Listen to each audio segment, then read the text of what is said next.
All right, welcome back to the KnivesFAST channel. Everybody say hello to Ren and Stimpy, Powder Toast Man, Log TV, and Choo Choo, and let's get started with today's video. Okay, so this is the Miguron Koraki. Miguron knives, you guys know, have been just killing it. And this one is no different. This is a higher end version here. You know, I love a lot of their knives. And this one is no exception. Now, this comes by way of the Lefty EDC Pass Around group. You know, Kevin gets knives in. He sends them out for us to check out. And this is awesome. Now, here's the box. And it says here, if it'll focus, it did. Very cool. The Miguron Koraki and all the number and all that stuff. And, yeah, really digging this. Now, this is... again, a more high-end knife. You have a drop point or even almost close to straight back, but it's definitely a drop point blade. You have this awesome titanium handles with a chamfer all the way around. You have the Miguron pivot there with tooling on one side, all silver satin hardware, except the clip is, again, the same blue as the handle. So you have blue anodized titanium. You have this excellent milling. This is so good. It is a front flipper only. We'll talk about that in a moment. You have two backspacer screws here, and it looks like your clip screws in from underneath, but it looks like, let's see, yeah. So I'm not sure it's reversible. I don't think so, because it looks like it's cut into the scale. So it's not reversible in my opinion. There you go. But you do have a lock bar interface and a typical Miguron frame lock, which means that your milling for the lock bar, in other words, your cutout there, is on the inside rather than the outside, which I think is fantastic. So let's give this a front flip.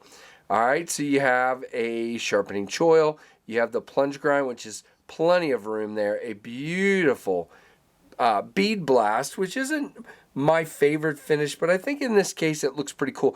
It kind of gives it, to be honest with you, this looks like a Wii knife to me because it's got that blue and then this bead blast. You have jimping, but it's only for the front flipper, really. It's way back here. So when you're up here, you just have a crown spine. Yes, it is.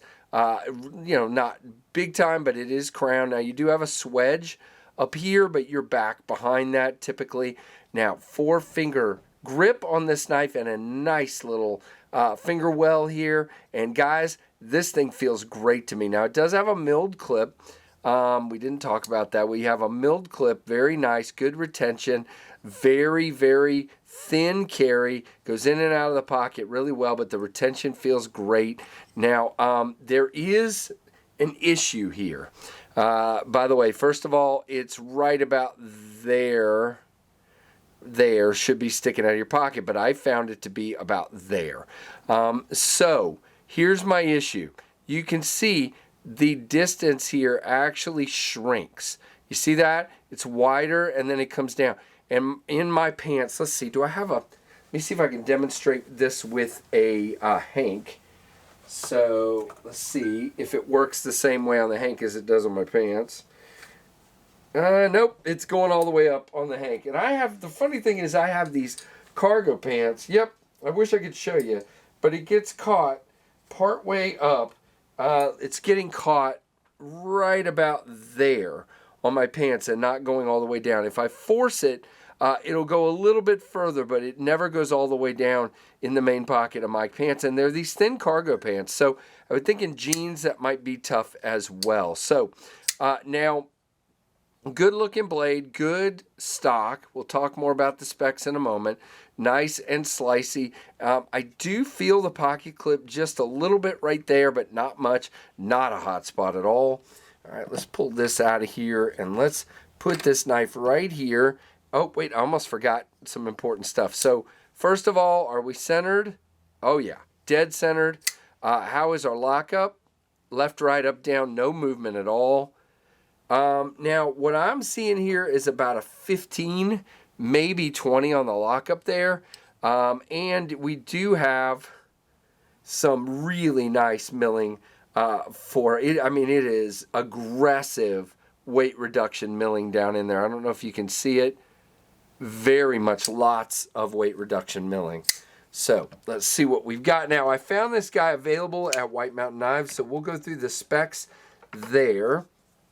It's also available at Miguron's website and on their Amazon store, so you can check there. You can see it is smaller than the Rat 1 and bigger than the Rat 2. Now, there are 3 versions. There's a bronze titanium, a gray titanium, and a blue titanium. These are all listed at White Mountain Knives, but the gray plain titanium one is out of stock. The other 2 are in. So this blue one is what we'll look at. It is $189.88. Which I think is a great price for this. Oh, I did not mention it is M390 steel. It is 7.75 inches overall, so just under 8, and 3.25 on the blade length. All right, we're going to put this on our Tim S stand here so you can see it better. There we go. 0.11 on the blades on the stock. Now that is phenomenal. This thing is a great cutter because of that. M390, it is blade finish is high-end sandblasting, they call it. 59 to 61 on the hardness, 4.4 inch handle length, and 0.49 thickness on the handle. Tip up, right side carry, and it gives me the weight in grams. That is awesome. So give me just a second. It is 3.5 ounces, which I think is pretty dead on for where this knife should be. Let's see here. Oh man, did I really do that? All right, give me just a second, guys. I am going to cut off part of a box here. Oh man, that cuts so good. So we're going to do that because I needed some cardboard and I didn't lay any out. Phenomenal cutter. This thing is slicey, very much so. So there you go. Now I got the blade all dirty. That is the Miguron Knives Koraki. Yeah. No, I said it right. Koraki, sorry. I've got too many knives in here at once and I'm getting confused. I'm sorry. So that is the Miguron Knives Koraki. So there you go, guys. Really cool. Let me know what you think of this one down in the comments. Is this one you are interested in? Again, I'm really impressed with it. Now, I almost forgot to mention the most important thing I could possibly mention. Deployment and action. Duh.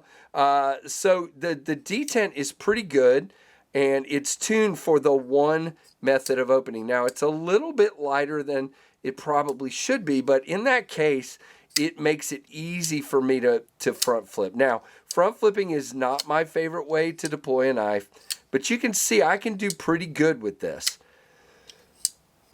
Sorry. And then on the drop, it drops to your thumb. 1 or 2 little shakes gets it home. Let's see. Yeah, there you go. Very nice. Decent detent. Again, I kind of feel like it could be stronger, but I also feel like if it was stronger, I wouldn't be able to middle finger flick it. Front flip it as well as I can. One method of opening, so it's up to you what you think of that. I know some people don't like that. Let me know what you think of that. So, guys, give me a thumbs up. Give me a comment down below. And, again, this is the KnivesFAST channel. Hope you've enjoyed it. If you have, make sure you're subscribed and you like, comment, and share. And thank you so much for watching the KnivesFAST channel.